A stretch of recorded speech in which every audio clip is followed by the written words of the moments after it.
live program. Oh, let's all praise and thank the name of the Lord for some time and listen to the word of God. I believe and I trust today's word of God is going to bless you abundantly, and it's just taking you to one glory to another glory, because as Paul said, let our eyes be enlightened. The more we understand the word of God, the more we grow into the glory of God. Come on, let's all praise and thank the name of God. Let's worship and give him glory. Come on, let's all clap our hands. Come.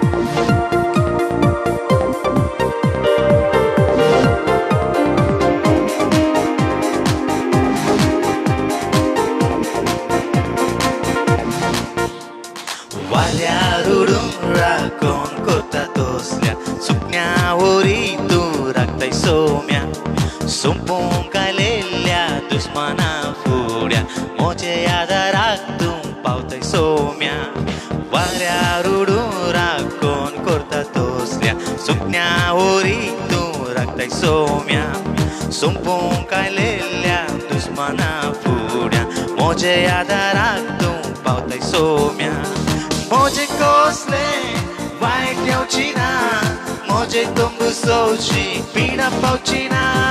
Moje kosle, vai teochina, moje tumbu sochi, pina pauchina. Yahweh, Yahweh, Yahweh, Yahweh, Yahweh, Yahweh, Yahweh, Rofeka. Yahweh, Yahweh, Yahweh, Yahweh, Yahweh, Yahweh, Rofeka.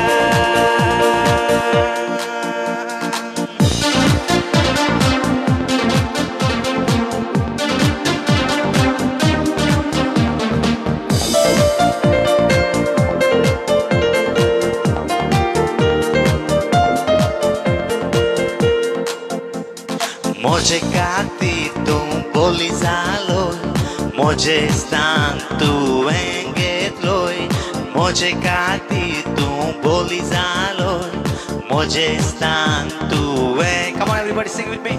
Moje gati tu bolizaloi, moje stan tu engetloi, moje gati tu bolizaloi, moje stan tu engetloi.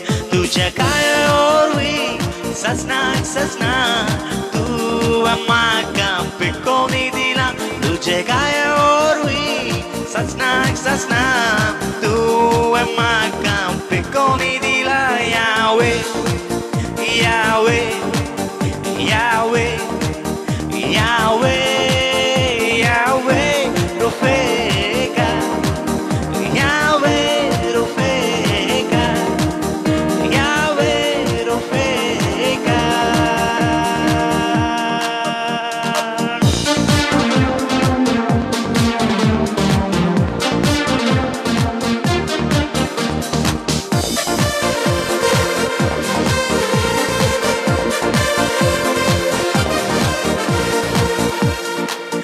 Tuzo otmo moche Victor Chietamu Melole sogle Chivon zatole Tuzo otmo moche Victor Chietamu Melole sogle Chivon. Come on, everybody, sing with me. Moche otmo moche Victor Chietamu Melole sogle Chivon zatole Tuzo otmo moche Victor Chietamu Melole sogle জীবন জাতলে পুনর্জীবন তোনাচি শোকতে মাকা জীবিত তুন্দিতা পুনর্জীবন তোনাচি শোকতে মাকা জীবিত তুন্দিতা Yahweh, Yahweh, Yahweh, Yahweh, Yahweh, Yahweh, Yahweh, Rofeka. Come on, everybody. Yahweh, Yahweh, Yahweh.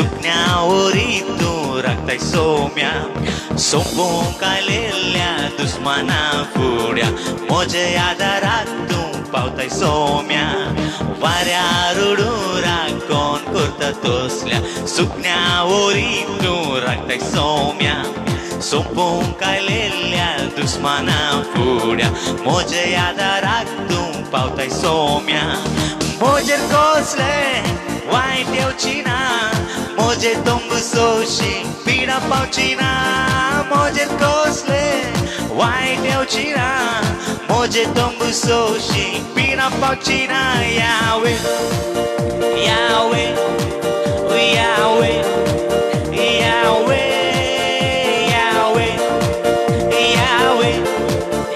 यावे Rofeka everybody come on Yahweh Yahweh Yahweh Yahweh Yahweh Yahweh Yahweh Rofeka Yahweh Rofeka Yahweh Rofeka Amen. It's a great joy and a honor to praise and thank the name of God. Come on, let's all take some time out to worship Him. Let's praise Him, give Him glory and honor. Come on, everybody. Hallelujah, hallelujah, hallelujah, hallelujah. Father, we worship You, Jesus, we worship You. We give You all glory and honor. We bow down before Your holy name. We give You all the honor. We give You all the power. We give You all the glory. Thank You, Jesus, for taking our place. Thank You, Jesus, for paying the payment of our sins. Thank You, Jesus, for blessing us. Thank You, Jesus, for changing our life. Thank You, thank You, thank You, thank You, thank You.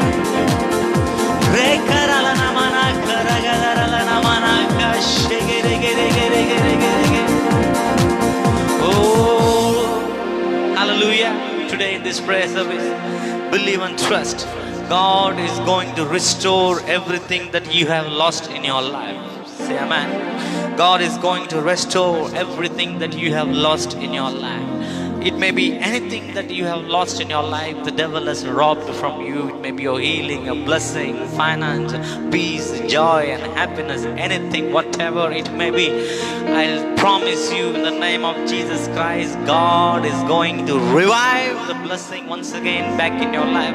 God is going to restore every blessing that you have lost in your life in double fold today. God says, Bible says, double for your shame, God will give it to you. In the place wherever you are fallen down, in the place wherever the devil has put you down, in the same family where the devil has put you down, in the same society where the devil has put you down, in the same place where you have been put down, in the same place God will lift your head above all your enemy and He will anoint your head with oil. Your cup will run over and goodness and mercy will follow you all the days of your life. If you believe, clap your hands and praise and thank the name of God. Amen. Everything that you have lost, coming back, coming back, coming back, coming back, coming back. As you are taking part in this service, as we are getting closer to the presence of God, as we are meditating upon the Word of God, everything that we have lost, coming back once again into our life. God who fills all things with everything will fill you, fill your life with every blessing which you ever needed in your life. Amen. Yeshua, Yeshua, Shere Manakaraga. Hallelujah. Oh, we praise You, we praise You. If you want to close your eyes, you can close your eyes and just worship with me. I'm singing this song. एक ऐसा प्यार है तेरा कि ऐसा तूने है किया, तेरा प्राण दे दिया ताकि जियो मैं सदा. Amen. Oh, Yeshua. एक कैसा प्यार है तेरा कि ऐसा तूने है किया। तेरा प्राण दे दिया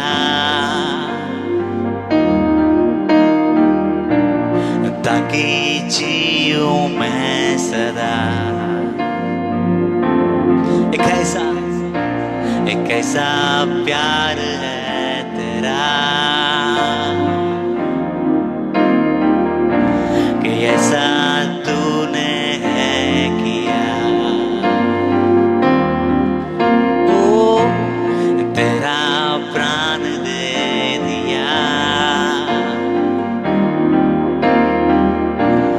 ताकि जियूं मैं सदा। शैतान को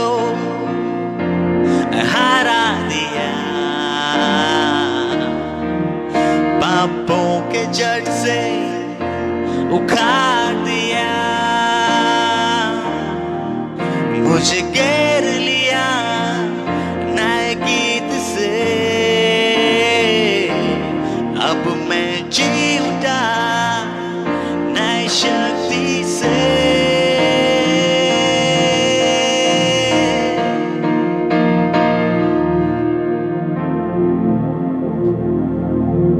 पीछे नहीं मुड़ूंगा हार नहीं मानूंगा बढ़ता रहूंगा संग तेरे। पीछे नहीं मुड़ूंगा हार नहीं मानूंगा बढ़ता रहूंगा संग तेरे। पीछे नहीं मुड़ूंगा हार नहीं मानूंगा बढ़ता रहूंगा संग तेरे। पीछे नहीं मुड़ूंगा हार नहीं मानूंगा बढ़ता रहूंगा संग तेरे।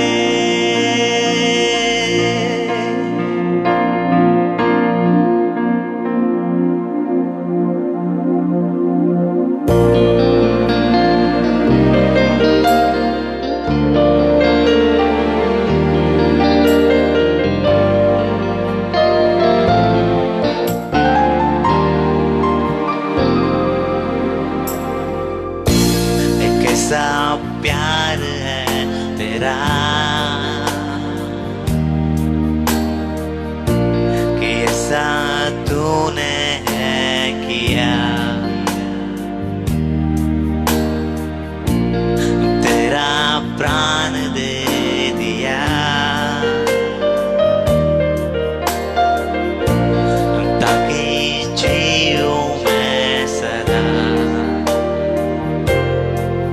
शैतान को हरा दिया पापों के जड़ से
लड़ेगा,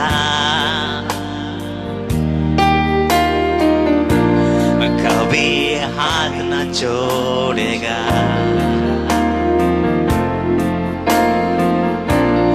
डर डाकर बल दिया,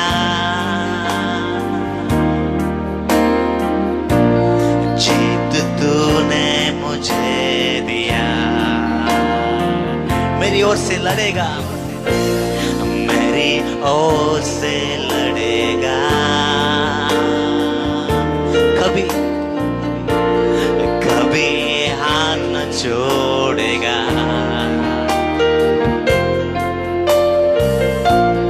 डर डाकर बल दिया,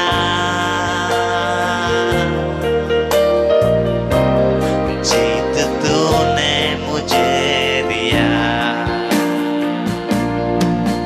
शैतान को हरा दिया,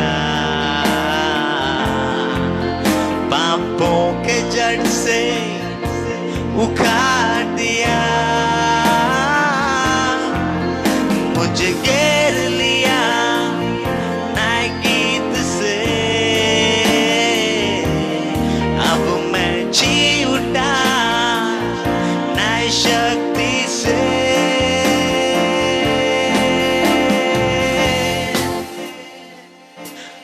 पीछे नहीं मुड़ूंगा, हार नहीं मानूंगा, बढ़ता रहूंगा संग तेरे। पीछे नहीं मुड़ूंगा, हार नहीं मानूंगा, बढ़ता रहूंगा संग तेरे। पीछे नहीं मुड़ूंगा, बढ़ता रहूंगा, बढ़ता रहूंगा संग तेरे।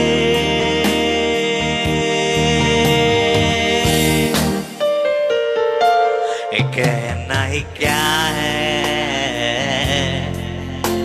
खुदा मेरा पक्ष में तो कौन अभी मेरा विरोधी तेरेगा। कहना ही क्या है, खुदा मेरा पक्ष में तो कौन अभी मेरा विरोधी तेरेगा। Come on, तो कहना ही क्या है, खुदा मेरा पक्ष में कौन अभी मेरा विरोधी तेरेगा। कहना ही क्या है, खुदा मेरा पक्ष में तो कौन अभी मेरा विरोधी तेरेगा। कहना ही क्या है, खुदा मेरा पक्ष में कौन अभी मेरा विरोधी तेरेगा।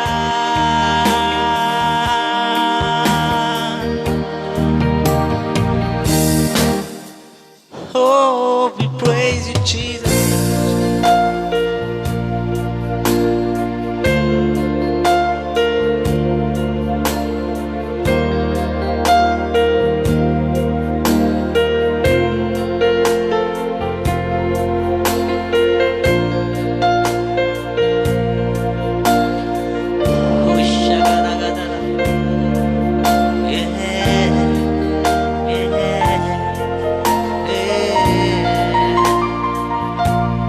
पीछे नहीं मुड़ूंगा,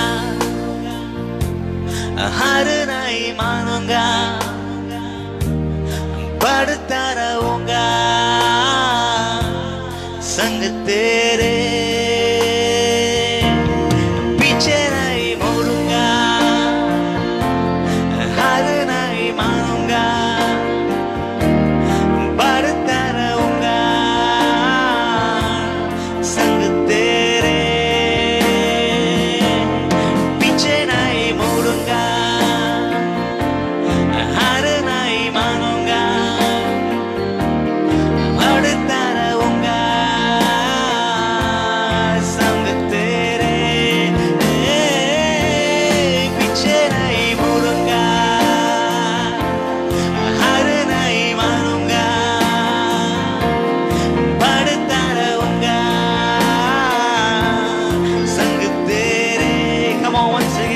Sing.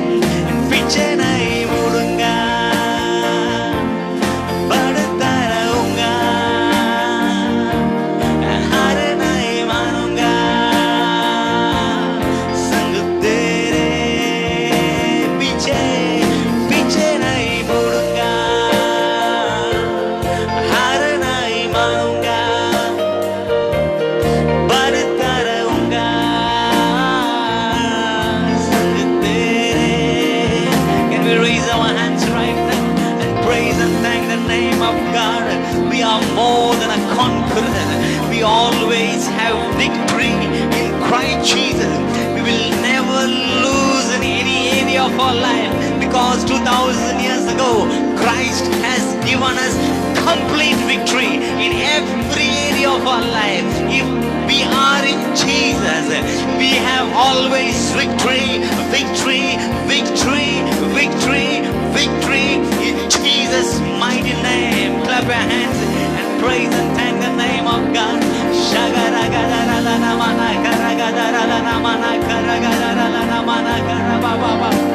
My dear brothers and sisters, because God is with you always, He has promised in Matthew chapter 28 verse 20, I will be with you even till the end of the ages. And He is with you, my dear brother. He is with you, my dear. God is with you right now. Right now, God is with you. He is in you. He is next to you.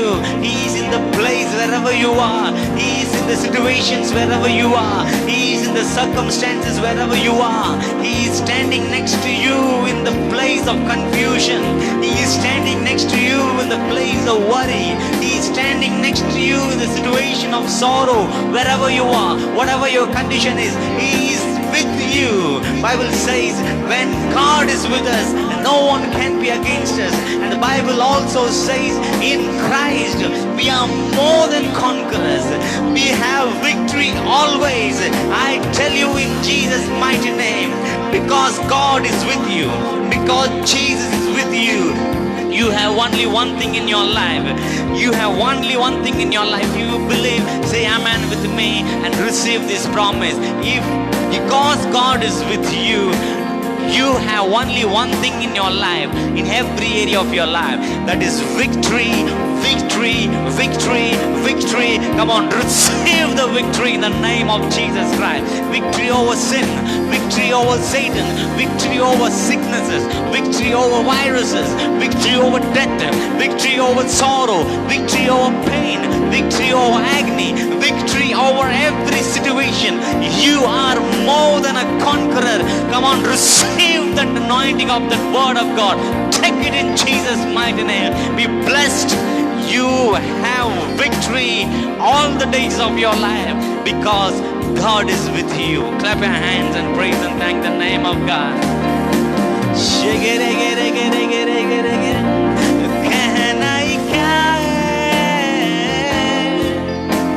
खुदा मेरा पक्ष में कौन भी मेरा विरोधी तेरेगा, कहना ही क्या है। खुदा मेरा पक्ष में कौन भी मेरा विरोधी तेरेगा। Come on, कहना ही क्या है। खुदा मेरा पक्ष में कौन भी मेरा विरोधी तेरेगा। Come on, clap your hands loudly and praise and thank the name of God. Lift the name of Jesus on high. Lift the name of Jesus on high, because He took your place and He has given you victory. Oh, He took your place. He took your place on the cross. He has given you complete victory over every area of your life. Come on, receive the victory right now in thanksgiving, believing and trusting. Every place wherever you are struggling, every place wherever you are having some problem, believe God has given you the victory. Believe and receive the victory and raise your hands and praise and thank the name of God. Shadagadara lagadara lagadara lagadara namana karagadara namana karaba. Shekeri mana karagadara lagadara lana. Rakashagaragadara namana. Thank you for your victory. Thank you for your victory. Thank you for your victory. We are more than conquerors in Jesus Christ, our Lord God. We have victory in every area of our life, not because of anything, but because you are with us all the days of our life. We clap our hands and praise and thank the name of God. Hallelujah. Shigere manakaragadara. Hallelujah. Praise the Lord. Amen.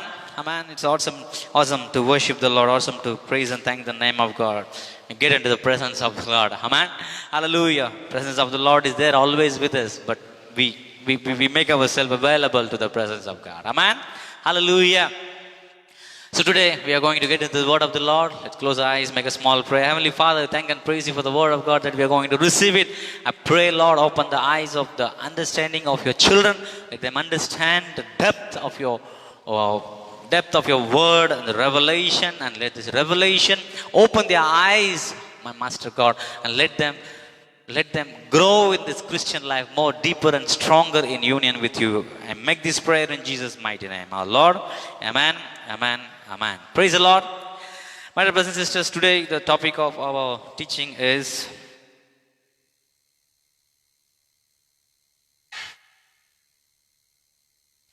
Christ the willing servant. Okay, Christ the willing servant.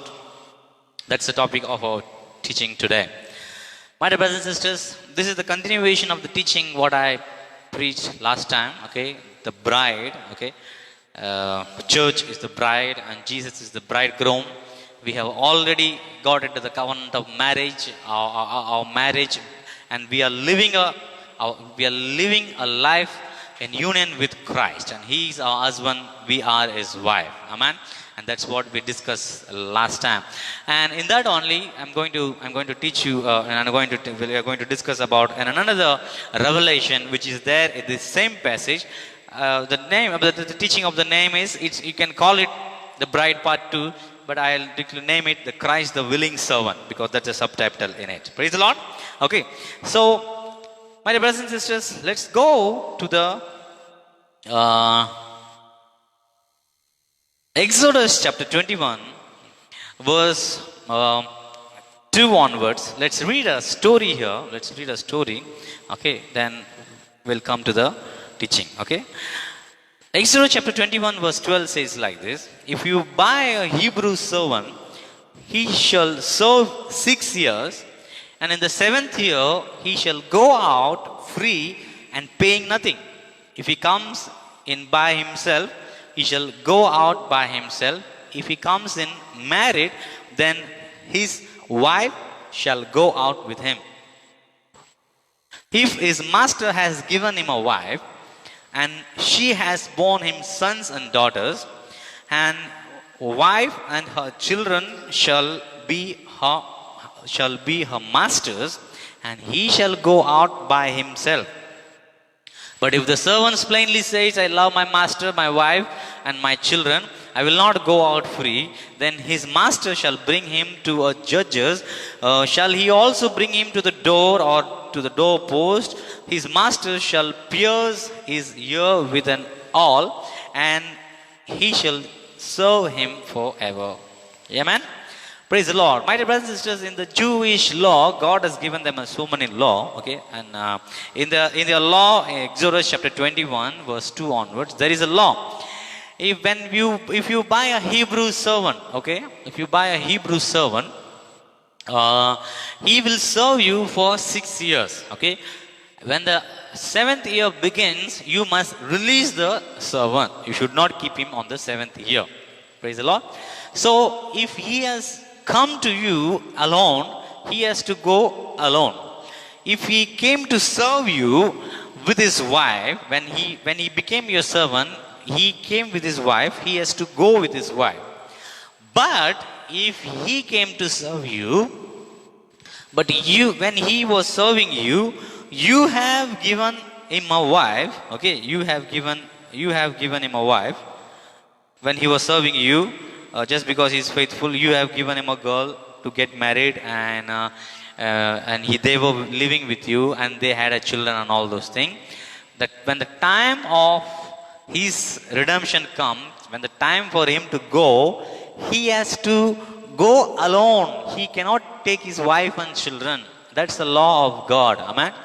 So if he says, I don't want to go leaving my wife, I don't want to go leaving my children, I love my wife very much, if at all I want to live, I will live with my wife. And the Bible says, I love my master and love my wife. I love my master also, love my wife also. So I don't want to leave them. I want to live here only. I don't want to free myself. Though my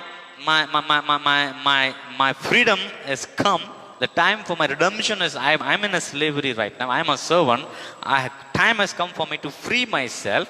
But I don't want to free myself. I want to subject myself to the authority. I want to be a servant so that I can be with my wife and my children, and I can love my master also. So if he says like this, the Bible says, Exodus chapter 21 verse 6, then the master shall bring him to the judges. The master has to take him to the judges.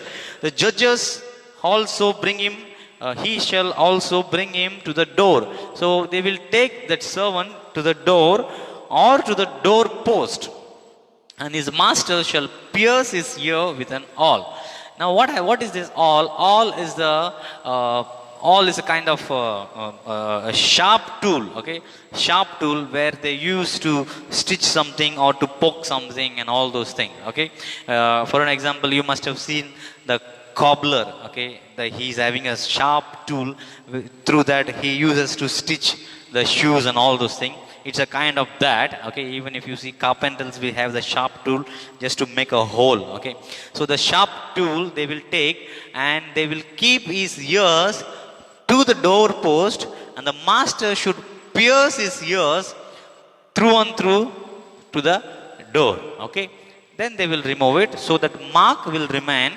So the mark will remain in this person's ear, and with this mark of the scar, whatever you call it, with that wound, with that stripes, whatever he has, with that scar, tells him that he is now made a permanent servant in this house. He does not want him to be redeem himself, so that he can be a permanent servant of this master, so that he can be permanently with his wife, permanently with his children, enjoy his life. That's the law. My dear brothers and sisters, last week we saw Christ is our husband.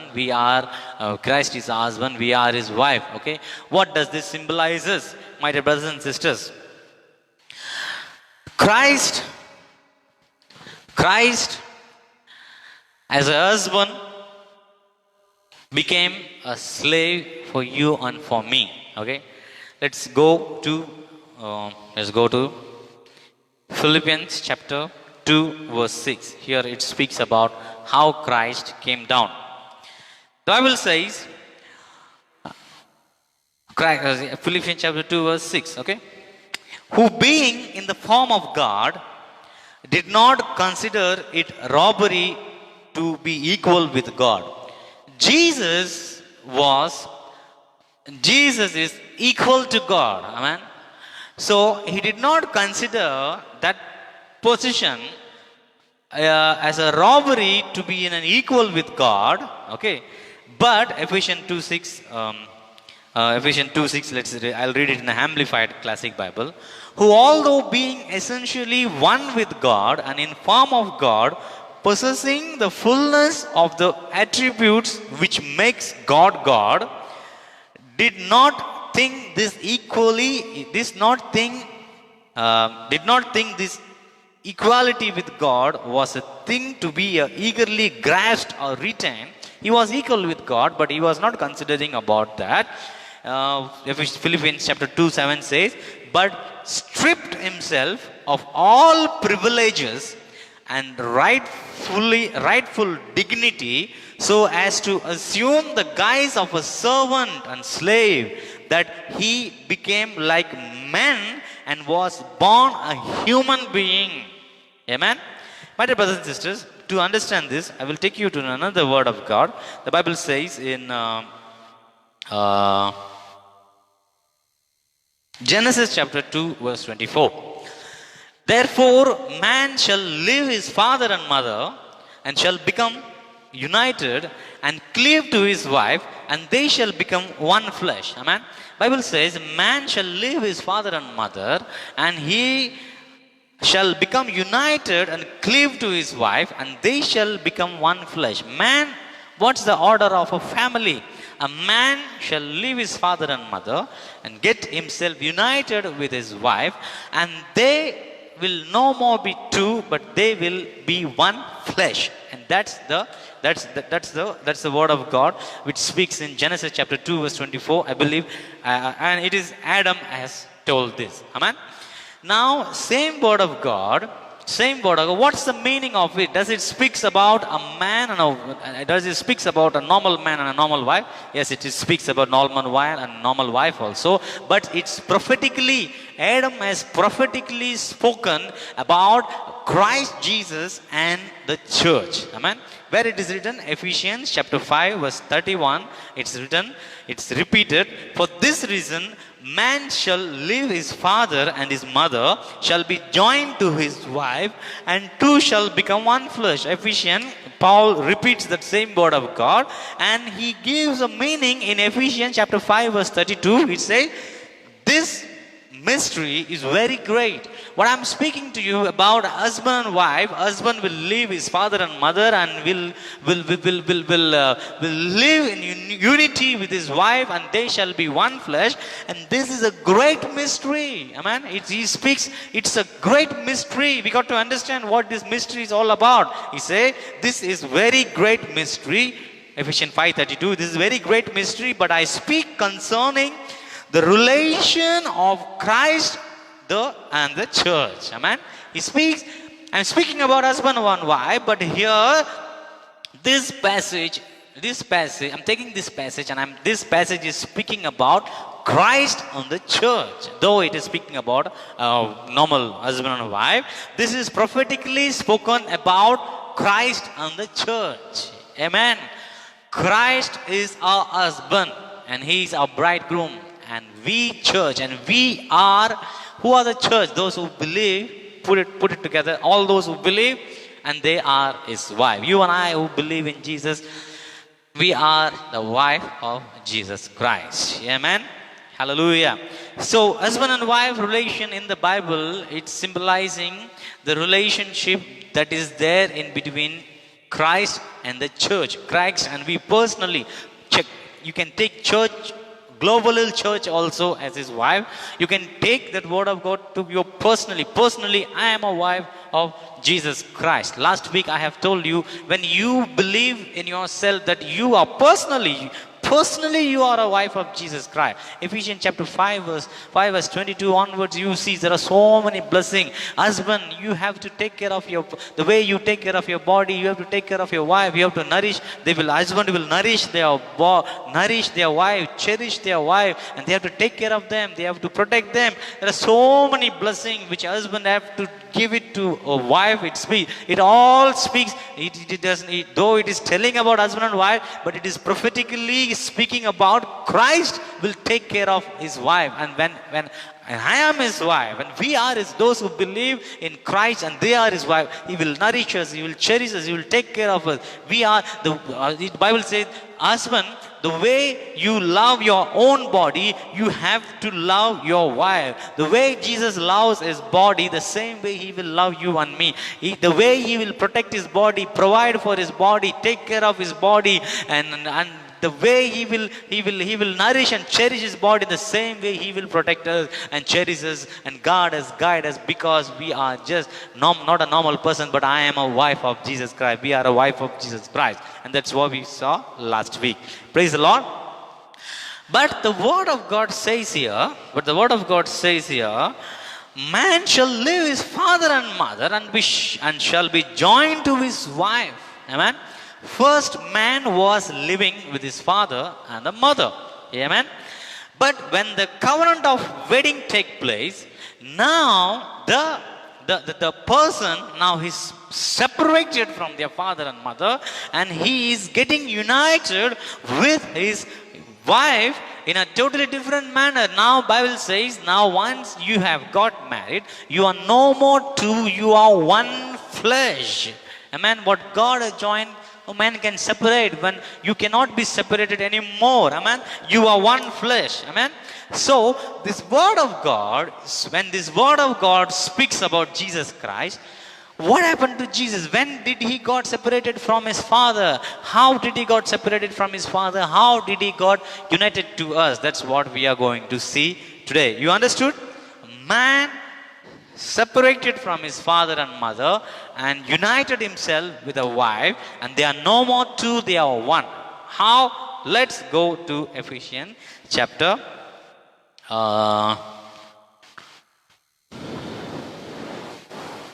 2 verse 6.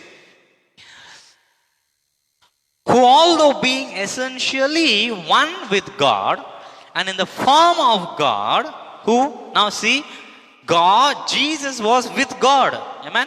He was with God, possessing the fullness of the attributes which make God God. Amen. Amplified version speaks so goodly. Possessing the fullness of the attributes which you need to be a God. If what all attributes, fullness, if you have, you can call yourself God. Jesus had the fullness of the attribute to call himself God, to make himself God. God had every attribute to make himself God, to call himself God, because he was God and he was with God. And he did not think this equality with God was a thing to be eagerly grasped or retained. Amen. So when Jesus was God and he was with God, he has the fullness of God in himself. He did not consider the glory that he has within himself. He chose to humble himself, come down self, live that place. Amen. Live that place. Come down to the place where his bride is. He humbled himself. You understood now? You understood now? Praise the Lord. He became man. He was God. He humbled himself. He became man. Left his father's house and he came down to get married to the bride. And that's the world. Amen. Hallelujah. That's the revelation. And Philippians 2:7.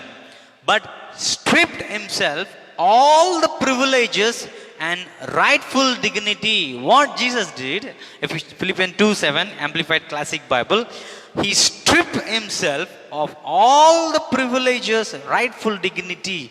The dignity, the rightful dignity and the privileges what God had in heaven, he stripped of all those dignity. Amen. And so as to assume the guise of a servant. Amen. Hallelujah. Now you remember the story of a servant. Now God, Jesus was God. He was with God. Amen. Amen. He was with God. What he did? He stripped himself. Amen. He humbled himself and he came into the assume the guise of a servant. He became a slave for God. Amen. He was a son of God. But here, just because to get married to the bride, and he becomes a slave. He comes in the guise of a servant. And in that, he became like man. Amen. Amen. Amen. Last week I told you, when Eve ate the fruit, she thought that after eating the fruit she can become like God. But after eating the fruit only she came to know she did not become like God. Now she has become like a devil. Amen. Praise the Lord. Hallelujah. Now after that, immediately Adam did not eat the fruit. There was a time gap. So Adam saw how she is suffering. Adam saw she lost the glory. Then knowingly, now Adam is in full glory. She has lost the glory. Now Adam thought, she cannot come to my level anymore, so that I go to her level, somehow I can bring her to my level. That's what Adam might have thought. So what Adam did, when she ate, she did not know what the consequences of that. But when Adam knew, and when Adam was supposed to eat, he knowingly, because he is seeing somebody suffering. Amen. Somebody suffering. Our own wife is suffering because she had the fruit. Now knowingly what going to be the consequences, he takes the fruit and eats. He makes myself according to her. That's the symbolic represent of Jesus becoming man. When man committed sin, hallelujah, he did not know what is going to be the consequences, but he had it. But when Jesus humbled himself, when he became man, the Bible says in Romans chapter 5 verse 14, Christ is the typical, he's the symbolic represent of second Adam. Amen. First Adam is the type of a Christ. First Adam is the type of Christ. Praise the Lord. Hallelujah. So when Christ came down, he knew what is going to happen to him. He knew what are the suffering that he is going to bear. He knew that what are the things that is going to come upon him. He knew what kind of death that he is going to die. He knew why he is coming to the. Knowingly, he came down. He humbled. He came in the form of a servant of God. He came in the form of man. Bible says. Amen. Hallelujah. Hallelujah. So come to today's teaching. So he came. Philippians chapter 2 verse 7. He became like man. Hallelujah. Once he was God. Amen. He was God, but he stripped him of the dignity. He stripped him of that privilege to be equal to God. He humbled himself. He came in the guise of a slave, guise of a servant, and he became a servant of God. Now he became like a man. And that's what speak about leaving your father and mother and getting yourself united with wife, and from then onwards they shall be one flesh. Amen. Now Jesus, now Ephesians 2:7, listen to me carefully. Okay, I'm going to touch the main point, so understand with me. Okay, so in that he became like man and was born a human being. Amen. Clap your hands and praise and thank the name of God. So now you see God, you see Jesus, Son of God. He also is a God. Now he has become man. Now he has become a human being. Oh my goodness. Clap your hands and praise and thank the name of God. See the love Christ has for you. See the love Christ has for you. He stripped him of all the attributes, all the fullness of the attribute which he had to call himself God. We all think what he had to call himself God is stripped of all the thing, and he humbled himself like a slave and he became man. Now he has become a human being. Amen. Praise God. And that's where he got separated. He left his father's house. He left his mother's house. And that's where the word of God is fulfilled. And he left his father's house. And now he has come to meet the bride. And that's the world. Amen. And he has come to meet the bride. Amen. That he has come to meet the bride. And now the question is arising. Jesus, he's made himself a human being. Philippians 2:7 says, Jesus was God. Now he has made himself a human being, and he has become a human being.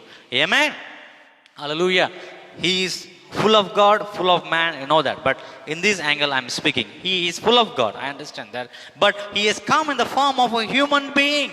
Amen. He has become a human being right now. He has come in the form of a human being. My question is that now, how long will he be as a human being? Amen. How long will he be as a human being? My question is that. Am I? The teaching, the main thing to understand in this teaching, how long Jesus is going to be a human being. He left all the glory in heaven.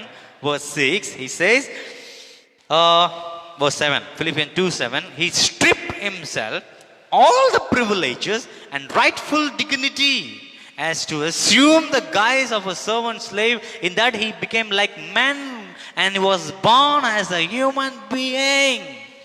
Now he has become human being. Now how long he is going to be a human being?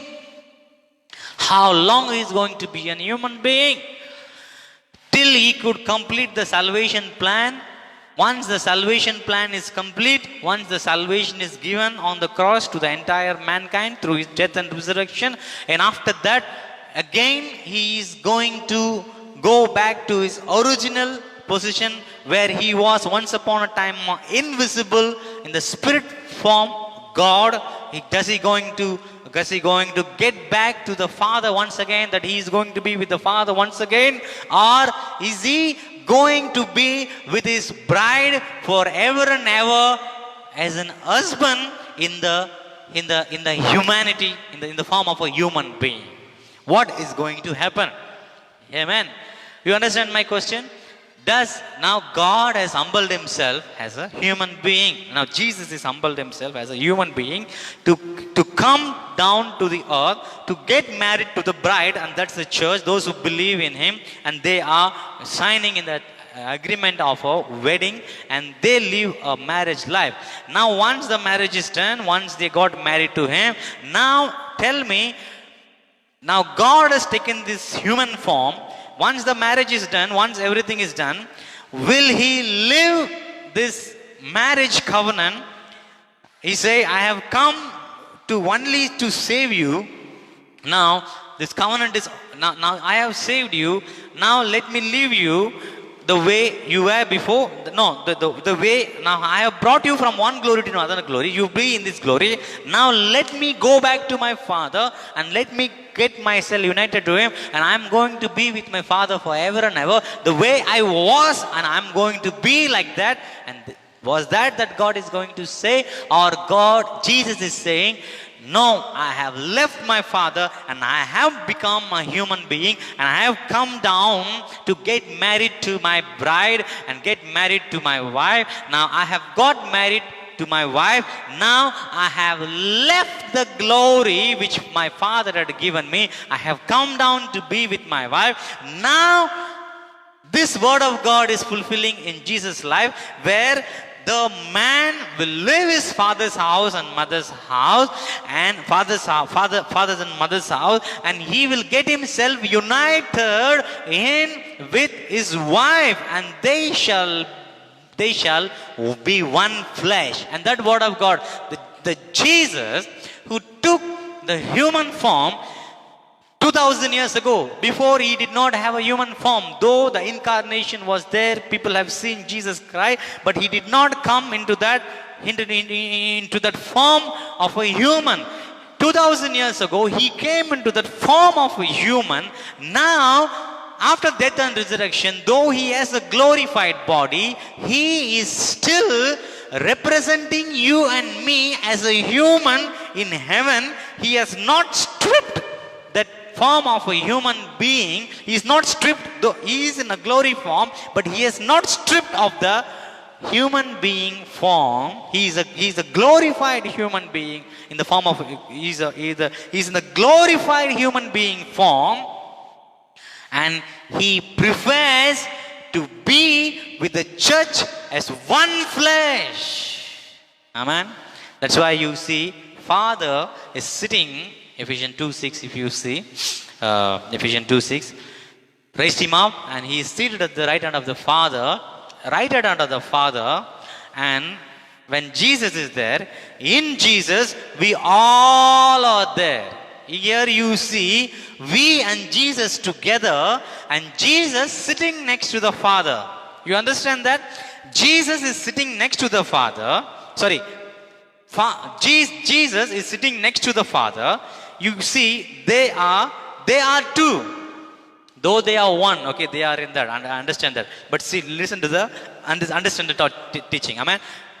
Father is there, Jesus is sitting. Bible does not say we are sitting next to Jesus. Bible say we are in Jesus. We are in Jesus. We are in Jesus.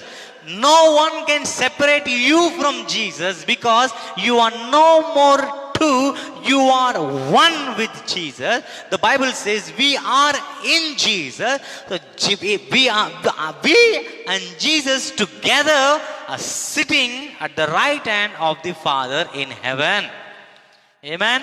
You understand this? I understand. I'll go to that teaching once again. You understand this, okay? So Jesus has left the glory of the Father, come down to get himself united with me and you. Once he has united himself with you and me, don't ever think that he will leave you and go back to the Father and he will enjoy his heavenly life and he will forget about you. No. He has stripped off all the heavenly glory because to get married to you, and he has married you. Now he has separated himself from the Father and he has got united to you. Now you and he will be one flesh. Amen. You and he will be one flesh. Now, when God wanted to take Jesus and keep him with him, when God takes Jesus with him, you automatically go in Jesus with the Father. That's the blessing that you have. We understood this? Okay? That's what. So in this way, Genesis chapter 2 verse 24 will be fulfilled. Therefore, man shall leave his father and mother, shall become united, cleave to his wife, and they shall become one flesh. Bible speaks in Ephesians chapter 32. This mystery is very great, but I speak concerning the relation of Christ the church. The way man has left his father and mother and got himself united with his Christ, and they are no more two flesh, they are one flesh. Christ also left his father's glory, came down and got married to you, and now you and Christ are no more two, you are one. That's why Bible says no longer I, but Christ lives in me. Amen. Whenever you look you on the mirror, amen, always say at least 3 times, amen, if you want, say, the one whom I see in the mirror, it's not myself, but it is Jesus Christ. Amen. You are no more two, but you are made one. Hallelujah. Praise the Lord. Praise the Lord. Now, my dear brothers and sisters, the thing that I wanted to understand is come to the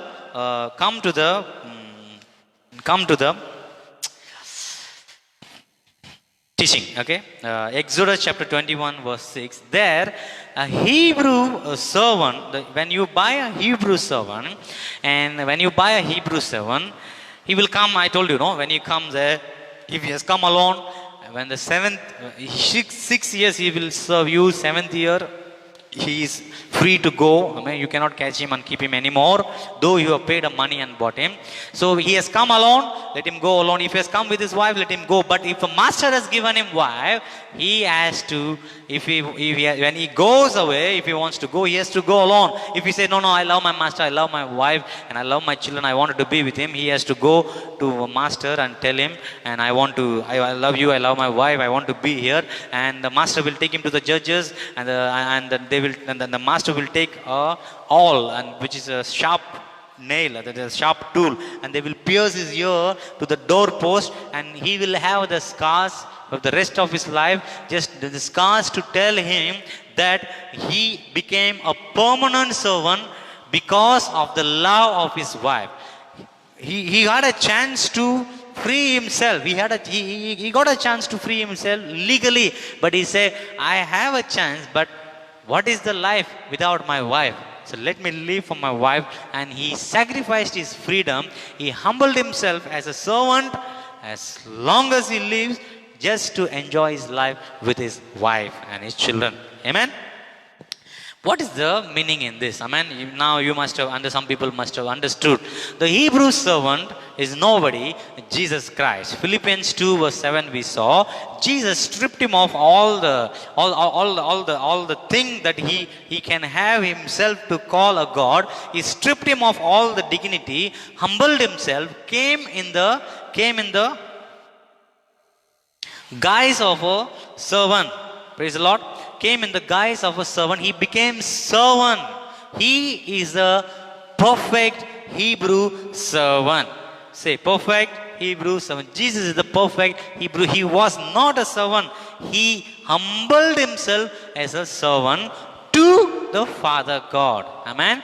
So now when Jesus humbled himself, he was God, but he came as a servant and he humbled himself as a servant to work for God, and God accepted him as a servant.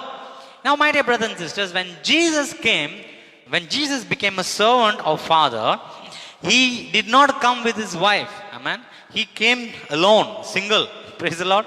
So what happened? You remember now the time for Jesus to free himself of that slavery which he had humbled himself. When you become a servant to somebody, according to Hebrew culture, when a Hebrew has become a servant, only 6 years he can serve. 7th year he shall go freely. Amen. Hallelujah. What does it mean? In the 6 years, to the payment, whatever he has to pay to the master, he has paid it in full. 7th year he can free himself. So when Jesus became a servant, came down to this earth, amen, when he was supposed to die on the cross, amen, when he was supposed to die on the cross, the 6 years is completed prophetically. What does the 6 years mean? All the thing that he has to complete, he has completed. Amen. Whatever he has to complete, he has completed. Amen. He has completed on the 6th, when he was dying. Remember, God, when God created the heaven and earth, Bible says God created everything on 6 days. 6 days he had created everything, and on the 7th day he said, everything is finished. I don't have any more work to do. God was not tired to take rest on the 7th day. God had finished his creation. That's what the Bible says. God has completed all his. There is nothing more to create in this world, in this heaven and earth. Everything has been created perfectly, beautifully. I have completed my work, so I rest. He rested on the 7th day. So in the same way, when Jesus came to this earth, when he was a child, whatever he has to complete, he completed. When he was a young child, when he was young, whatever he has to complete, he completed it. When he was supposed to start his ministry, from the baptism, from the obedience, everything he has to do it. He did a successful ministry. He was a good teacher. He was a good prophet. Whatever he has to complete it, he has completed it. And even on the cross, when the persecution started, when he is undergoing the stress of that crucifixion, and that time also, whatever he has to do, he has done it. He bore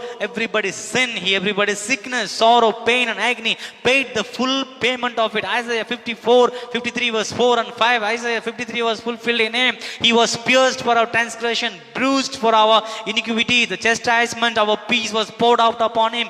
By his wounds we were healed, and he was smitten and stricken by God. Amen. All these things were fulfilled in him. Now Jesus says on the cross, it is finished. Amen. He has completed his work on the cross. When he says it is finished, what is finished? 6 years of my slavery is completed. I have completed my work. I have done the full payment for my slavery. Now I can go freely out of this slavery. Amen.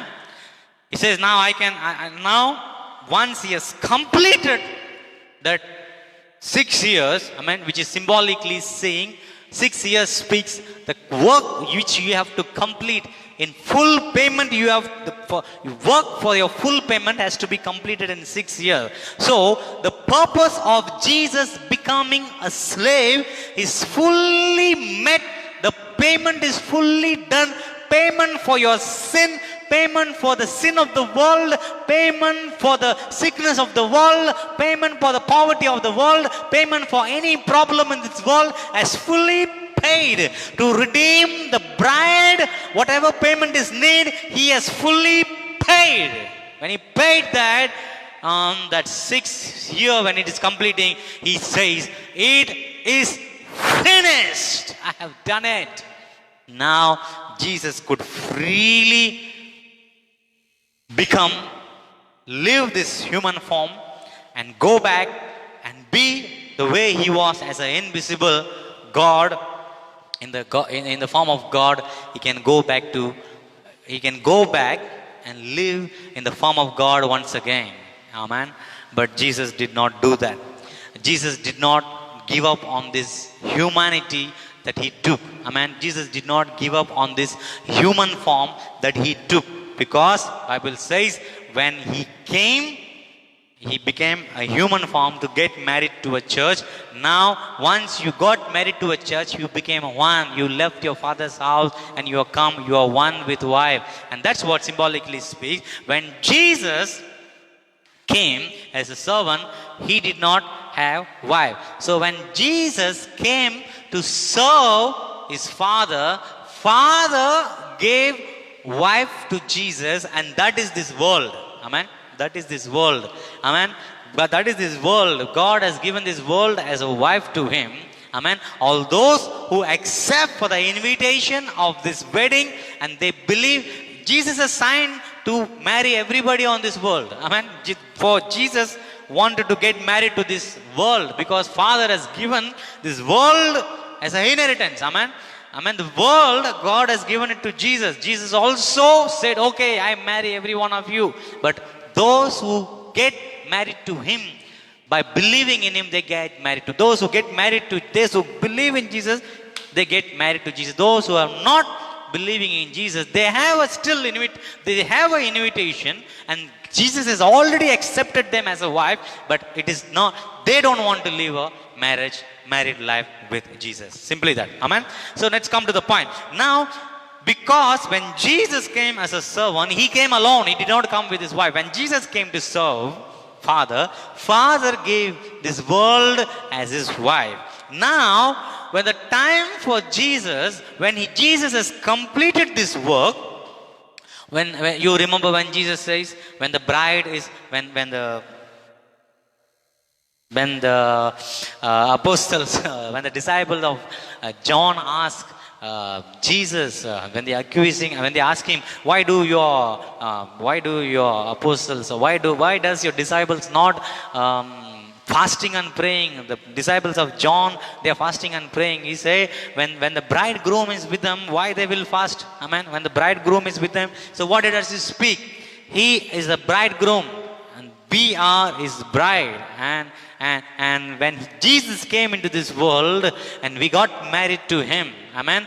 Now when the time for the full payment to be done, when Jesus has completed his work, now, and that's the time, Jesus, when the salvation plan is completed by his death and resurrection, when the salvation plan is completed, Jesus could easily say, now I took this human form just because to complete the salvation plan. Now I have completed. Now I am laying aside this human form. Once again, I am going back to the invisible form of God, and I am going to be with the Father anymore. He did not say that. Now, once he has completed his payment, when the time for him to free himself, because the sabbatical year is started. Amen. See, when Jesus died, it was a 6th day. It was Friday. 7th day was a Sabbath day. Amen. And everything is symbolically so nicely has been put. Sixth day, Friday evening, he completes his work, and the seventh day, Saturday, he's free from his work. He can just leave everything and go. Amen. But he did not do that. Now, what Jesus does, and before the day could come, Jesus goes to his father and he say, "My father, I have done the full payment of working 6 years for you. Now you have given me this church to get married to me. And now I love you and I love my wife and love my church also very much. Now I don't want to redeem myself of being a servant for you." Now he say, if I go away from this work of slavery, slavery in the sense, I'm working for you as a servant. If I leave this job working as a servant and go, because when I came to work for you, I came alone, I may have to leave my wife with you and I have to go alone. I don't want to leave my wife and go. I love my wife very much. So what I do, my father, he says, my master, he says, I want to serve you all the days of my life. Though my 6 years of slavery, Jesus said to his father, though my 6 years of slavery is over, I want to work for you the remaining days of my life because I love my wife. And now father takes him to the judges, the Bible says. Amen. According to the Hebrew servant says like this, they will take him to the judges and the master will pierce his ear to the doorpost. Amen. When you pierce somebody's ear to the doorpost, what will happen? The blood will come. Where the blood will be? Blood will be on the doorpost and even on the awl. Amen. Praise the Lord. That is a sharp tool. Now what does this symbolizes? When Jesus says to the Father, Father, I have finished everything.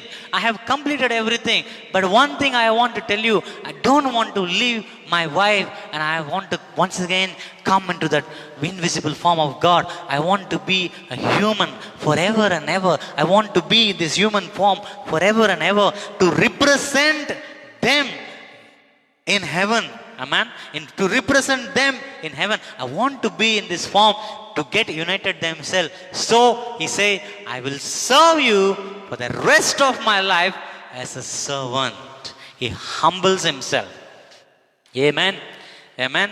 So father takes him to the doorpost. What is the doorpost? Amen. What is the doorpost? Exodus chapter 12 verse 7. Exodus chapter 12 verse 7. They shall take of the blood and put it on the two side posts and on the lintel above the door space of the house in which they shall eat the Passover lamb. You remember when they were eating the Passover lamb, God say, take the blood of the lamb, put it on the doorpost. Amen. Side and the doorpost sideways and on top. Praise the Lord. It says, put it on the two side post and on the lintel above the door space. Praise the Lord. Hallelujah. Blood on the doorpost, symbolizing the lamp is dying. The lamp is nothing but the lamp of God, Jesus Christ, Passover. Amen. When Jesus humbling himself to be a servant for the Father forever and ever, and that's the time God says, okay, you want to be, though I have freed you because you have completed the task which I have given you, but still you don't want to deliver yourself up because you love your wife so much. You want to be with your wife always and all the days of your life. So I take you, my servant, and he took Jesus to the cross and he nailed Jesus Christ on the cross. He took his ears and nailing on the doorpost, symbolizing God taking Jesus and nailing Jesus on the cross. That symbolizing Jesus has become your permanent husband. See, when the Hebrew husband does not accept for this ceremony of taking their ears and piercing into the doorpost, he he has to leave his wife and go forever. He cannot come back. Amen. So, by accepting for this ceremony, by accepting for this ceremony, that day evening, that husband can come and live with his wife because he has accepted to be a servant. In the same way, Jesus would have been separated from his wife, that is we, if he had not to accept himself to be crucified on the cross. So he accepted himself to be crucified on the cross. God took him and crucified him on the cross. He pierced him on the cross. By piercing him, blood came out on the doorpost, and that's the doorpost blood which Exodus 12 verse 7 speaks about. And that's the cross of Jesus Christ. On the cross, when Jesus died, he said he accepted himself to be a permanent servant of God. At the same time, he accepted himself to be a permanent husband for you and for me. Clap your hands and praise and thank the name of God. Hallelujah. Sheke rima naka ragadara. Reke shaga ragadara lana manaka rabakadara lana manaka. Moje kati tum boli zaloi. Moje stan tu engetloi. Moje kati tum boli zaloi. Moje stan tu engetloi. Tu jagaya orwi sasna sasna tu emaka wengen getloi. Tu jagaya orwi sasna sasna tu emaka wengen getloi. Yahweh, Yahweh, Yahweh, Yahweh,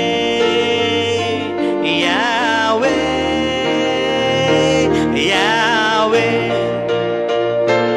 Yahweh, Yahweh, Rofega, Yahweh, Rofega. Moje katir tum boli zaloi, moje stan tu engetloi. The wife was in the slavery form. Amen. Wife of in the slavery form. Jesus said, if you are a slave, let me also become slave for you. If you are a human being, let me also become a permanent human being because of you. And he took the human form, came down, and he completed all the payment for yourself. When he completed the payment for yourself, when a time for him to live and go, when legally he has freed himself because he did all the payment, he said, I'm not going to free myself because I love my wife very much. I love my master very much. I'm not going to leave my wife. How can I leave my wife and I go live happily in heaven? I want to be with my wife. That's why he say, oh, behold, I will be with you even till the end of the age. I will never leave you. Church, Jesus tells you, I will never leave you. I did not die on the cross just to die and complete my work and just wash my hand and go sit in heaven. No, no, no. I died on the cross, my dear brother. I died on the cross, my dear wife. He says to you, I died on the cross to tell God, Father God, let me be with my wife forever. Jesus died on the cross to tell only one thing to the Father. Father God, pierce me on the cross. Pierce me on the cross, through and through. Pierce me on the cross.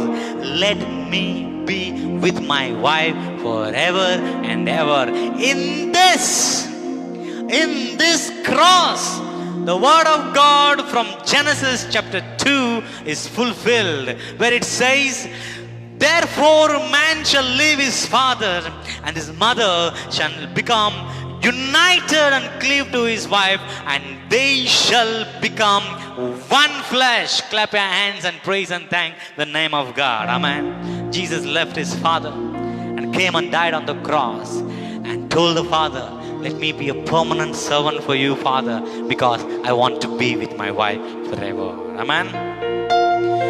Hallelujah. Hallelujah. Hallelujah. That's why he says, Hebrew 13:5, I will never leave you nor forsake you.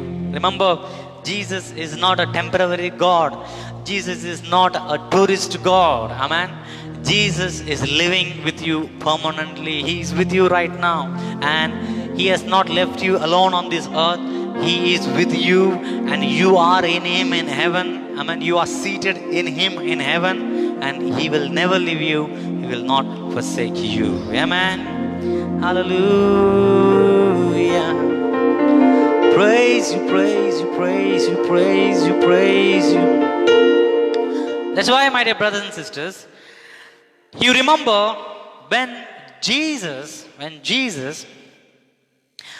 when they came to arrest Jesus, amen, there was one person by name Malchus, if I'm not mistaken, his name is Malchus. When they came to arrest Jesus, Peter takes a knife and cuts the ear of the Malchus. Amen. And Jesus says to Peter, rebukes him, put your knife, amen, into the bag. And he says, the one who uses the sword, he will die in sword, he says, and he takes the fallen ear, amen, ear, takes it and he fixes it. That's it. That very moment, the ear got fixed. Amen. Hallelujah. Praise the Lord. And if you go to Jesus and if you ask Him to heal you of your blindness, and He will just touch you and He will, you say a command and you will get a new eyes. Amen. If the wither hand man, and when Jesus encountered him and when Jesus told him to stretch out his hand became like an other hand instantly. The lame walked, the dumb spoke, amen. The dead people came back. The person who died before 4 days, stinking body scientifically, but he did not stink when he came out. He came the way he went inside. Most probably he might have come, I believe he might have come more freshly than what he went inside. Because when he went inside, he died in sickness. But when he came healed. Amen. And that's the power of God. Amen. Imagine, that's the power of God. Listen carefully. I'm just going to touch a mind thing here. When Jesus died, when He rose again, when He did a full payment, when He died, when He rose again, when He died, when He was dying, He has completed His work. But when He's dying, He made a covenant with the Lord. Lord, I don't want to leave my wife. I want to leave I love you, Master. He said, I love you. I want to be a servant forever. But at the same time, I love my wife. I want to be with my wife forever and ever. I don't want to leave my wife and go away. And He humbled Himself before God. He united Himself with His wife and He died on the cross and He went, amen, into the grave. And after 3 days, when Jesus came back, you remember, when Jesus came back, 3 days, I don't know what happened to that body, whether it got decayed or not. Amen. But even it had to decay, when the resurrection power of God touched the body of Jesus Christ, Jesus' body got revived and He got a new body now. He got a glorified body and He got resurrected and He came out. And the question is that when He came out in His resurrected body, you remember when He goes to meet His disciples, and when He meets His disciples, when He speaks to His disciples, and when He speaks to His disciples, and Thomas says, no, when He was speaking to His disciple and all those things, Thomas was not there. And after Thomas comes and disciple says, we saw Jesus, He's resurrected, He's came back to life, and He's alive now. And Thomas says, no, I will not believe Him. Just see what He's saying here. Okay. Then He said to Thomas, reach out your finger here and see my hands.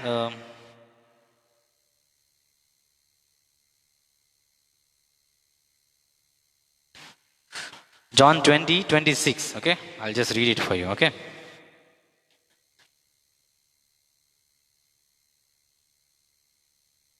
John 20, Now Thomas called twin, one of the 12, was not with them. 25. And disciples therefore said to him, we have seen the Lord. Said to him, unless I see in his hand the print of the nails. Amen. Thomas is expecting Jesus to have a print of his nails. How come it's possible? How come it's possible? Jesus, when he healed Malchus' ear, that ear got fixed so nicely, you can't even see the trace of it when it got cut down. When Jesus healed the withered hand became so normal, it became as good as the other hand, the Bible says. Now, how can Thomas expect Jesus? Now, when he died, they pierced him, a mark was there, and all those things. Now, how does Thomas expect Jesus to have the mark in his body? Will not God, when God is reviving him, will he not fill the gap of the scars also? You understand my point? Suppose if there is a hole here, will not God fill that? Is God incapable of filling that gap which Jesus is? Okay, Jesus, they pierced him with a nail. There is a gap, there is a hole you can see through and through. Is the resurrection power of God is so incapable of filling the gap with some flesh and bone? Amen? Amen? No, it's not that. That scar was there in the glorified body of Jesus Christ was a purpose. What is the purpose? Let's read it. Then Jesus said to Thomas, John 20:27. Then Jesus said to Thomas, reach out your finger here and see my hand. He says, he shows Thomas, see the scars. See the scars, Thomas. And he says, reach out your finger here. See my hand. I have a scar. Put your finger and place it in my side. See the scar here. And do not be faithless and incredulous, but stop your unbelief and believe. Amen. Hallelujah. My dear brothers and sisters, when the resurrection power touched Jesus Christ, why did the resurrection power did not fill the gap, the scars? Why did not the power of the resurrection power did not heal the scar, make the body as good as it is? Amen. Hallelujah. As it was before he could be wounded, why did not the scars was not healed? Amen. Healed in the sense, why the scars did not vanish from his body? Because when a Hebrew servant is pierced to the doorpost, this scar will remain in his life as a divine symbol of their wedding covenant which he has his wife. Whenever his wife goes and embraces his husband, and whenever his wife comes across the wound, the scar which is there in the ears of a Hebrew servant, the wife will always remember, amen, this scar, my dear husband, you received it because of me. Because you love me, you received this scar. They pierced you once upon a time through and through to the doorpost. Because of that, you have a scar.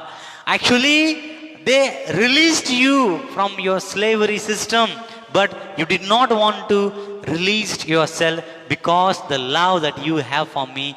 You humbled yourself to be a servant for entire of your life just because you wanted to be with me, and you remained with me Jesse. You remained with me forever and ever. So whenever the wife comes together, whenever wife comes across the scar of the husband, she will remember of the sacrifice the wife has done for the husband has done for the wife. Praise the Lord. Praise the Lord.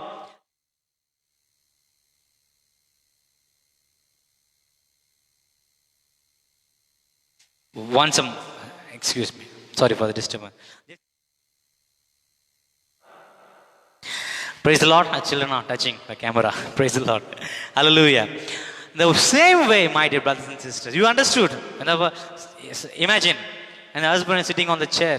The wife is coming from behind and just playing with the husband. Okay, how are you, my darling, honey, a sweetheart, whatever it is. Amen. And the wife is saying like that. Suddenly, wife comes across the scar. The wife says, "Oh," and the tears in the eyes of her wife.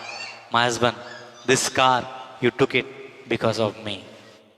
And their love which they have will grow more and more, and they will enjoy their life throughout their life. In the same way, Jesus kept the scar in his hand, in his side, to tell you and me. He could have easily healed. God would have easily healed him, but he kept it because it is not just a matter of nail piercing through. It is not only a matter of nail piercing through his eyes.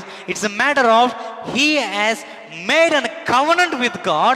I don't want to free myself. I want to be a permanent servant for you, because only if I do that, I can be with my wife that you have given to me forever and ever and ever.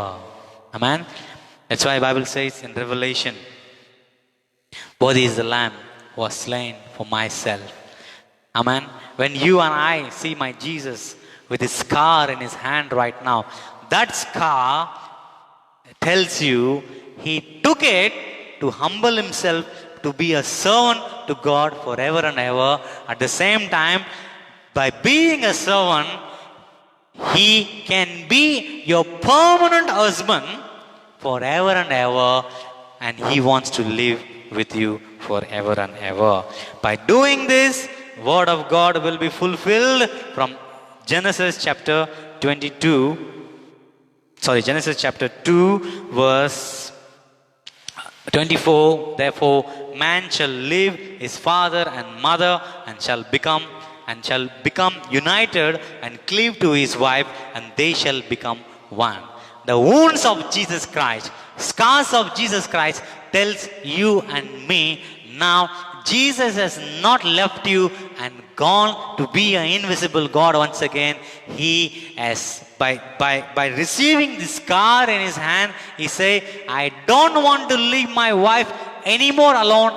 I will be a slave to my father, and because I want to be with my wife forever and ever, that's why he said, even till the end of the age, I will be with you forever and ever." And he says in Hebrews 13 verse 5, "I will never leave you nor forsake you."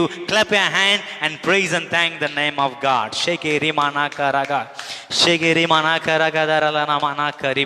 Hallelujah. That's why Ephesians 5:32, Paul says, "This mystery is very great, but I speak concerning the relation of Christ and the church." Christ is our permanent husband. He will never leave you nor forsake you for any reason. Amen. For any reason, he will never leave you. To be with you, he even sacrificed his heavenly dignity and come down to be with you, and he will be with you forever and ever. Amen. There are so many supporting scriptures. Okay, there is so many supporting scriptures to tell you this. Hebrew 2:17 says, "Therefore in all things he had to be made like his brethren, that he might be a merciful and faithful high priest in things pertaining to God, to make." Hebrew chapter 2 verse 14. "Inasmuch as the children have partaken of the flesh and blood, he himself likewise shared in the same, that through the death he might destroy him who had the power of death, and that is the devil." Amen. The way we have flesh and blood, he also likewise shared in the same. He also took flesh and blood, and he came down into this world just to get married to you and to me. Hebrew 2 verse 14, "Therefore in all things he had to be made like his brethren." Amen. In this way he speaks brother, because there are covenant speaks in a different way. Father, son, and we are brothers. In this wedding covenant, it speaks like about Father, Son, and we are the bridegroom. Amen. Hallelujah. Because if I'm not mistaken, in the Revelation, in the book of Revelation, where it is written bridegroom, where it is written bridegroom.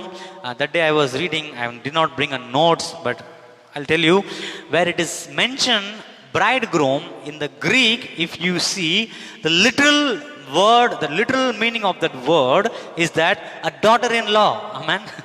A daughter, wherever it is mentioned bridegroom, a bridegroom adorned for his, the bride, not the bridegroom, I'm sorry, bride, okay, not the bridegroom, bride, wife, it means a daughter-in-law. The bride is adorned, decorated, and it's coming down for the bridegroom. When the word of God says about the bride, it says a daughter-in-law. Amen. So in that covenant, if you see father, son, and the daughter-in-law, amen, we come in that place. So take this word of God and put it like this. Therefore, in all things he had to be made like his daughter-in-law. Amen. Jesus had to become like his daughter. Jesus had to become like the daughter-in-law of father. Okay, because the daughter-in-law is, he wants to get married to this bride. This bride is having a flesh and blood. So Jesus also had to have a flesh and blood. That's why he came down in that form of flesh and blood. Simple as that. Therefore, in all things he had to make like his brethren, and he might be a merciful and faithful high priest in all things pertaining to God, to make propitiation for the sins of the people. Hebrews chapter 4 verse 14. Seeing that we have a great high priest who has passed through the heavens, Jesus, the Son of God, let us hold fast our confession. Amen. Hallelujah.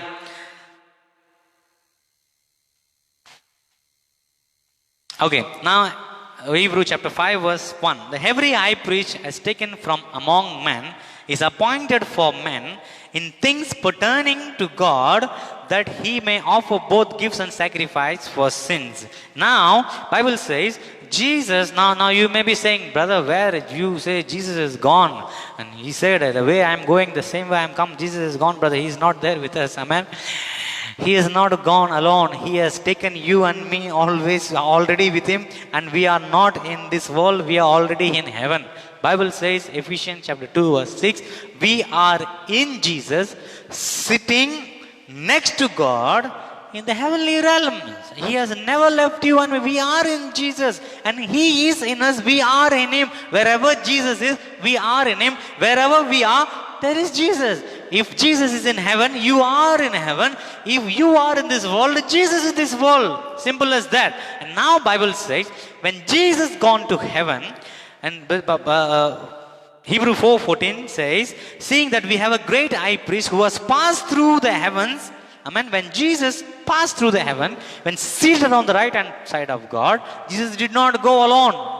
He took you also, and you are there in him. Amen. When he is seated there, Hebrew 5:1 says, why he is sitting there? Why Jesus is sitting there? Hebrew 5:1 says, for every high priest taken from among men is appointed for men. Now, Jesus is sitting next to God for you, to speak for you, to pray for you, to intercede for you, to protect you, and to guard you, and to nourish you, and to cherish you, and to take care of you. Is sitting next to God and speaking in behalf of his wife, and protecting his wife, and guarding his wife, and he is busy preparing his wife and changing her as a glorious church, presenting her. One day he wants to present his wife as a glorious church in the presence of a father, without having blame, without having any spot. And that's why God is busy working in us, taking us from one glory to another glory, one glory to another glory. Is busy changing us every day, washing us with his word, and cleansing us and purifying us, changing us, taking us from glory to glory. Amen. So Jesus is there in heaven, and when you say Jesus is in heaven, you are already in heaven. There are so many people who are having doubt. Will I go to heaven? Will I go to heaven? There are so many people. And one day I remember Joseph Prince was telling in Singapore, I believe, and a doctor has found out, and most of the people having a depression case in Christianity, and I don't know where they have done a research. Okay, he say most of the people they are having a depression in Christianity. Maybe in their place, they are their major depression in the point. Their major depression is for one thing. What is that? Will I go to heaven? That is their main confusion, a doubt. I have become a Christian. Now I am a Christian. Now their main burden is that will I go to heaven? Will I make myself eligible to go to heaven? Oh, my dear sister, my dear brother, you are already in heaven. Bible says he raised you up together. Ephesians, okay, I'll just read it for you. If Bible says something, Bible says it. He means it. He does not say it symbolically, a symbolic reference. He says something means it says it. Amen. Do you believe it? Ephesians chapter 2 verse 6. Okay. Let's read it. And raised us up together. With together means what? When Jesus was raised up from his dead, you are raised up from your death. You already died. And you already rose up with Jesus Christ. Your death he already tasted. So you have no need to die. Your resurrection he already got it. You already raised him. You already raised up with him. You are waiting for one day to die. You are waiting for one day to rise again in resurrection. Then you wanted to go back to God. Look at Bible what it says. This is not symbolic represent. It's truth. Amen. Bible says in Ephesians 2:6, with Christ. Okay. Verse 5 I will read it. Okay, Ephesians chapter 2 verse 5. Even when we were dead in trespasses, made us alive together with Christ. Alive together with Christ. By grace you have been saved. And raised us up together. When Jesus rose again, we were raised back. Amen. We already resurrected. And made us sit together in heavenly places in Christ Jesus. Amen. 2000 years ago, Jesus died for you. Amen. When Jesus rose again, you rose again with Jesus Christ. And when Jesus sat on the right hand side of God, you sat with him. It is already done deal. When you believed in it, when you believed in it, those things started manifesting in you. You started seeing those blessings in you. It is already given to you because you are not aware of it. My people perish because of the lack of knowledge of the word of God. Amen. You did not know God has already made it available to you. The day you believed in him, you received all these blessings in you. Already given. You already entered in heaven, but it was not available for you. The day you believed in Jesus Christ, you already died in him, you already rose in him, you already entered in heaven. That's why Bible says God so loved the world that he gave his only son, that whosoever believes in him shall not perish but have eternal life. If you believe in Jesus, that very moment you are already entered in heaven, in the heavenly realms, and you are in Jesus Christ. You are already seated in Jesus Christ. You are one in Jesus Christ. You are a wife of Jesus Christ. He is your husband. Now no one can separate both of you, because Jesus, paying the price of his wounds on the cross, he made you as a permanent wife, and he has become your permanent husband. Even Father wants, he cannot separate you and Jesus, because Jesus has paid the price. He has the scars, he has the receipt. Father, look at my scar. Don't separate my wife from me, or don't separate me from my wife. Children, believe. Whenever you look at the cross, look at the wounds. That the wounds is your receipt. The wounds is your divine symbol. The wounds is your divine, I don't know what to call it. It's a divine symbol. Look at it. Amen. Look at it and just worship. Worthy is the Lamb seated on the throne. Amen. Hallelujah. So you're already in heaven. Amen. Praise the Lord. So you are already in heaven, and Jesus also already in heaven. You are in Jesus Christ. He is speaking to God in behalf of you, preparing you and changing your glory into his glory. Amen. One day we all be like him, We are already becoming, we are like Him in spirit. Amen. In soul and body, we are getting prepared. One day we all be like Him, with Him forever and ever, as we are already now with Him. Amen. Praise the Lord. So every high priest is taken from God, appointed for man, and Jesus is sitting in heaven for us. Amen. Things pertaining to God, He may offer both gift and sacrifices. Amen. Hebrew chapter 6 verse 20, where the forerunners has already entered for us, even Jesus as becoming a high priest forever, according to the order of Melchizedek. Amen. He has already entered there. He is a forerunner, already entered there, and with Him we are also already entered there. Amen. Praise the Lord. And when we come into the full glory, we will see the full manifestation of it. Amen. Hallelujah. There are so many things to say on and on and on and on. Amen. Praise the Lord. Hallelujah. Shekeri mana karagatara. I believe that's enough. So, you learned something today? You learned something today? Jesus is your husband. Amen. And the other, Jesus is your husband. He's your permanent husband. Amen. He does not want to leave you off the way. My job is done. Salvation plan is done. Bye bye, I'm going back. He did not go. He remained. He wanted to be with you forever and ever. That's why He took the scars in Himself. And He is representing you. Amen. High priest should be from man. High priest cannot be an angel. So He became a man. And right now He is as a high priest in the order of a Melchizedek in heaven. He is in the form of man. Amen. Amen. He is in the form of man. He does not want to throw away that human form. Amen. He is in the glorified image. He is the glorified form. But He does not want to throw away the image of humanity, because He is married to us. He wants to be with us all the days of our life. Amen.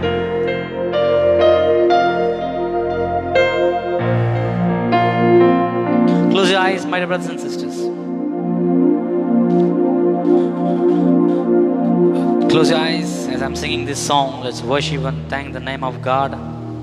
Meditate upon the word of God, and let's not just take it just as a word of God. Meditate it. Make this teaching your personal lifestyle. Amen. Look Jesus always as your husband. Amen. Hallelujah. Earthly husband, don't see him as an earthly husband. The earthly husband may have some ups and downs. Amen. He's a heavenly husband. Praise the Lord. He does not have any spot. Amen. He even came down to die for you. He even sacrificed His glory for you. Amen. Praise the Lord. Hallelujah. Hallelujah. Hallelujah. We praise you. We pray. I want to sing a very touching song, which is my favorite song. Amen. I want to sing this song for my husband. If you want to sing this song for your husband, sing. Let's worship Him. Amen. When a wife goes to embrace his husband, when wife comes across the years, when wife sees the scar, the wife will cry. My dear darling, this scar is for me. Like that. Today let's go and embrace Jesus Christ. Embrace Him. When you embrace Him, when you look at the scar which is there in His hand and His leg and His side, and just imagine, and that scar to tell you that He has married you permanently. He will never leave you nor forsake you. That's why when He resurrected, He did not even want to restore that wounds. He just kept that scar like that only to tell that He will never leave you nor forsake you. Thank you for the cross, Lord. Thank you for the name, pierced and bearing all my sin and shame. In love you came and gave amazing grace. Thank you for the cross, Lord. Thank you for the price you paid, bearing all my sin and shame. In love you came and gave amazing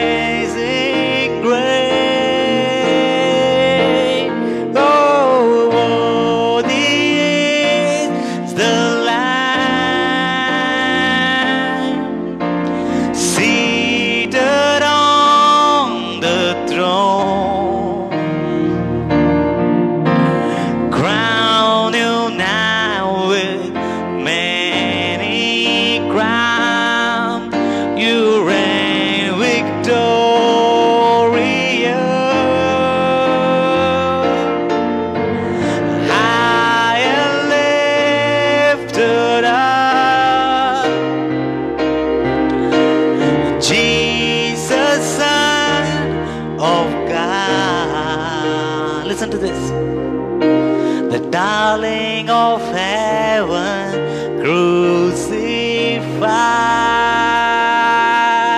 because of you, because of me. Now worship Him. Worthy is the Lamb. Worthy is the Lamb.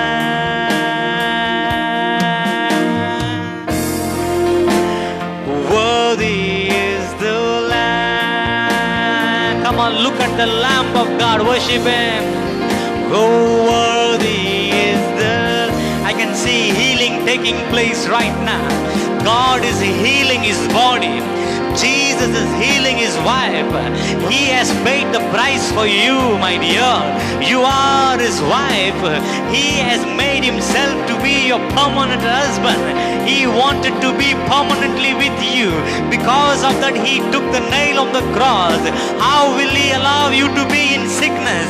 How will He allow to be in poverty? How will He allow you to be in problem? How will He allow you to be in lacking something? Come on, receive. Jesus is nourishing you. Jesus is cherishing you. Jesus is healing His body. Jesus is providing all His providence to His body. Receive the wife of Jesus Christ. Your husband is blessing you. Take. Receive His healing. I can see the healing coming upon the wife of Jesus Christ. I can see the healing is coming upon the bride of Jesus Christ. God is healing His bride. Come on, be healed in the name of Jesus Christ. Oh, worthy is the Lamb. Yeah. Worthy is the Lamb. He's healing you. Oh, He's healing you. Worthy is the Lamb. By His stripes you are healed. Worthy is the Lamb. By His stripes you are healed. Oh, worthy is the. I command every sicknesses that is there in the body of Jesus Christ, that is there in the wife of Jesus Christ. I command you, evil, take your hand from the body of Jesus Christ. I cast you into the pit where you will never come back again. In Jesus' mighty name, I cast all the evil away from the body of Jesus Christ. I cast it out in the name of Jesus Christ. I command you to live the body of Jesus Christ. I command 100% healing over the body of Jesus Christ. I heal the body of Jesus Christ completely in the name of Jesus Christ. That healing that has been given to the body of Jesus Christ by the stripe of Jesus Christ, come on, I proclaim it over you. Receive it. I heal the body of Jesus Christ. I heal the wife of Jesus Christ. The believing wife, the unbelieving wife, both receive your healing. I heal this world of this coronavirus. Be healed, world. Jesus has paid the price. Worthy is the Lamb.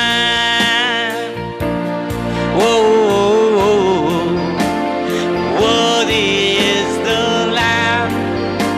Shere mana kere keri baratarala. Ragadara namana karagadara namana. Radaragadara namana karagadara namana. Shadaragadara namana karagadara namana. Rigadara lagadara namana karagadara namana. Ribaragadara namana karabagadara. God is breaking the chain of slavery from your life. God is breaking the chain of slavery. Come on, be free right now. God is breaking the chain of slavery. Slavery of sin has been broken. Chain of sin has been broken. Chain of bondage has been broken. Chain of poverty has been broken. Chain of things that is lacking in your life. If you're lacking something in your life, that is also a chain. God is breaking that chain. He's giving you a complete freedom. Worthy is the Lamb. Yeah, yeah. Worthy is the Lamb. Shadagadaralanamana. The good news is that look at the wounds of Jesus Christ. That's a receipt of the payment that He has done to tell Father, I don't want to live without my wife. And that is you. Whenever you see the wounds of Jesus Christ, remember Jesus will never leave you nor forsake you. Blessed are we to have this Lord as our God. And I make this prayer in Jesus' mighty name. I bless you all in the name of our Father, in the name of His Son Jesus Christ, in the name of the Holy Spirit. Go and enjoy your life with Jesus Christ. I pray a blessing and a protection and a glory and an anointing over you and everything that belongs to you, over your family, over everything that belongs to you. And I make this prayer in Jesus' mighty name. Our Lord, Amen, Amen. God bless you. See you in next